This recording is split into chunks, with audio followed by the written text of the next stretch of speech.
Bonjour à tous, bienvenue dans ce temps de méditation. Nous lisons aujourd'hui dans Matthieu 17, versets 1 à 9.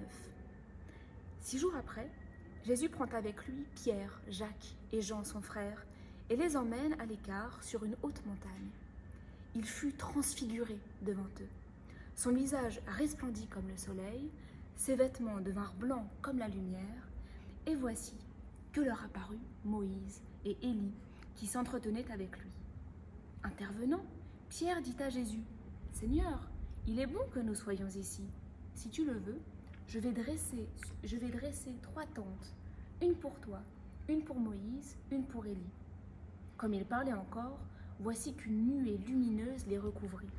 Et voici que, de la nuée, une voix disait, « Celui-ci est mon fils bien-aimé, celui qu'il m'a plu de choisir. Écoutez-le. » En entendant cela, les disciples tombèrent la face contre terre, saisis d'une grande crainte. Jésus s'approcha, il les toucha et dit « Relevez-vous, soyez sans crainte. » Levant les yeux, ils ne virent plus que Jésus, lui seul. Comme ils descendaient de la montagne, Jésus leur donna cet ordre. « Ne dites mot à personne de ce qui s'est fait voir de vous, jusqu'à ce que le Fils de l'homme soit ressuscité des morts. » Mes chers frères et sœurs, nous nous intéressons aujourd'hui à un passage biblique habituellement appelé la transfiguration, une terminologie qui remonte à la tradition latine de la Bible. Toutefois, le verbe grec qui décrit la transformation de Jésus est métamorpho. Ce verbe est formé de la préposition méta, le changement, et de morpho, la forme.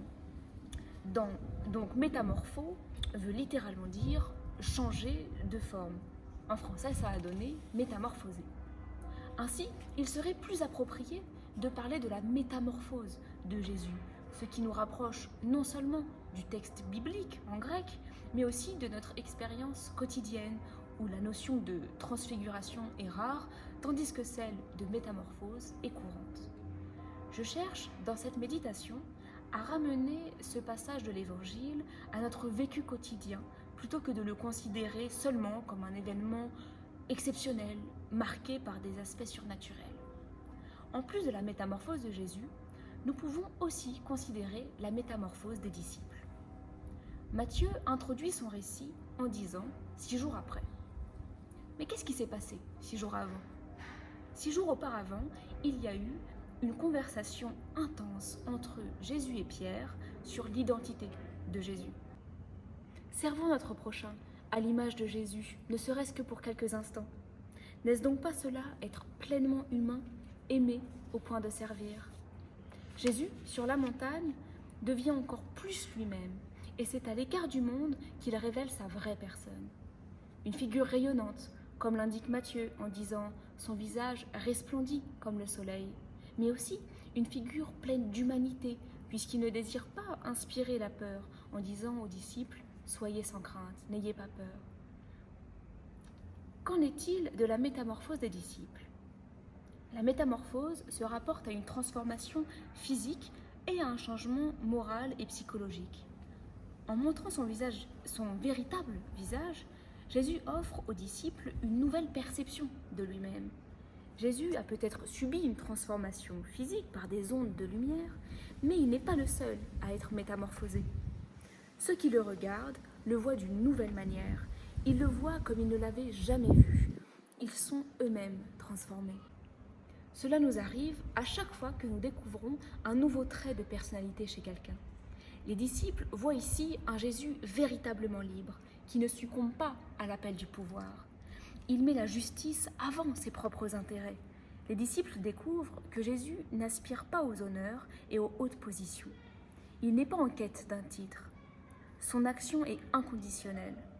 Cette prise de conscience transforme la perception qu'avaient les disciples de Jésus.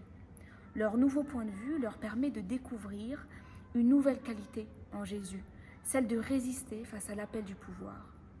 Les disciples découvrent un homme dont l'unique ambition est de servir. C'est leur première métamorphose. Les disciples vivent une métamorphose qui ne se complétera qu'avec la réception de l'Esprit Saint. Pour l'instant, ils ne comprennent pas encore le sacrifice et la résurrection dont avait parlé Jésus. Pierre n'est toujours pas libre, il est encore prisonnier de la peur qui le poussera à trahir Jésus par 3 fois. Pierre n'est pas libéré de ses idées préconçues sur le Messie, ni de ses attentes envers celui qu'il aime et admire. Qui peut le condamner ? Il est naturel de projeter sur les êtres qu'on aime nos attentes. Nous rêvons pour nos enfants des carrières que nous n'avons pas eues. Nous essayons de satisfaire les attentes que d'autres nous imposent. Nous nous préoccupons de l'image que nous donnons aux autres pour ne pas les décevoir. Mais Jésus s'est saisi du droit de décevoir les attentes autour de lui. Il n'est pas le guerrier qu'on attendait. Il ne cherche pas à combattre, mais à se sacrifier. Il a permis à ses disciples de voir qui il était vraiment. Il n'a pas vécu une vie de faux-semblants. Son visage brillait comme le soleil, pas seulement parce qu'il était le Fils de Dieu, mais aussi parce qu'il était authentique. Cette honnêteté peut faire peur. Son message peut nous effrayer. Mais Jésus nous rassure, comme il a rassuré les disciples, en disant « N'ayez pas peur ». C'est une invitation à vivre authentiquement, à ne pas avoir peur de décevoir les attentes des autres. En fin de compte, la véritable liberté se trouve dans la vérité de qui nous sommes. Jésus n'a pas répondu aux attentes de sa famille, ni à celles de ses amis, ni à celles d'autres personnes encore. Jésus est le roi qui n'a jamais brandi une épée. Et pour cela, il a plu au Père de lui offrir le monde. Voici mon Fils bien-aimé, en qui j'ai mis tout mon plaisir. Écoutez-le.